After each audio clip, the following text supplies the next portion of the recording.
Vedeli ste, že 90% toho, čoho sa obávame, sa nikdy nestane? Aj o tom je posolstvo dnešných kariet. Toto je zajtrajšia správa, piatkové posolstvo od 3 kariet tarotu. Rozhodovanie je blízko. Potrebujeme znamenie, ale cítime, že ho dnes nedokážeme počuť, pretože ráno je veľmi hektické. Pod energiou kalichovej sedmičky sú ranné okamihy u viacerých znamení zmetočné. Snívame a udržiavame sa vo svojom osobnom svetelnom páse. Nevidíme odbočky, aj keď naša fantázia je ráno na vrchole, ale nerozhodnosť môže komplikovať začiatok dňa. Fantázia skôr vyvoláva obavy. Čo ak niečo nestihnem, pokazím, čo budem robiť, ak sa mi niečo stane? Otázky o budúcnosti sú silné, ale jasnosť musíme ráno hľadať v prítomnom okamihu.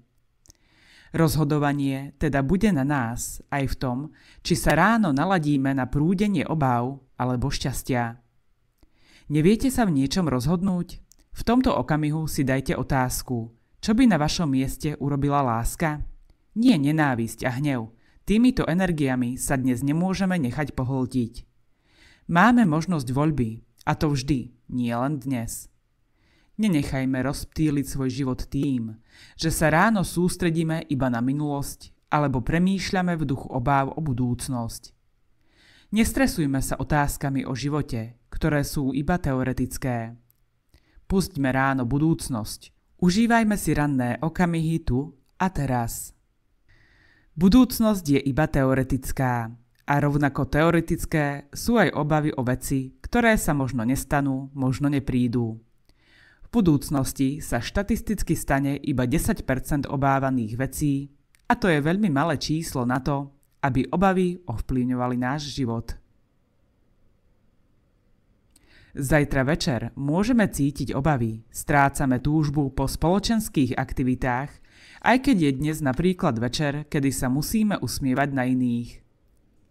Ak máte možnosť, karta odporúča stráviť príjemný večer vo svojom domove, respektíve na mieste, kde máte pocit bezpečia. V opačnom prípade, ak dnes musíte žiť spoločensky, skúste sa sústrediť na vlastné emocionálne znovunájdenie. V ruchu priateľských konverzácií sa dozvedáte viac aj o sebe samom. Niektorí z nás večer cítia sklamanie a emocionálne odsudzenie. Je to v poriadku, pretože aj tieto pocity umožňujú oslobodiť sa od starých vzťahov bez zásadnej výhody pre náš život. Priateľstvá sú na konci zajtrajšieho dňa pravdepodobne narušené, ale iba tie, ktoré neslúžili vyššiemu účelu. Večerná očista vlastnej energie je vítaná. Zajtra je deň, kedy ľahko identifikujeme zdravé vzťahy a nezdravé priateľstvá. Večer nesmieme vybočiť, pri pocite hnevu alebo frustrácii sa opäť vráťme k rannej otázke. Čo by spravila láska? Vďaka tejto otázke sa môžete vždy vrátiť k správnej ceste, aj keď ste z nej vybočili. Karta energie celého dňa je esenciou oddychu. Dáva signál, že potrebujeme prestávku, aby sme sa neutápali v negatívnych energiách.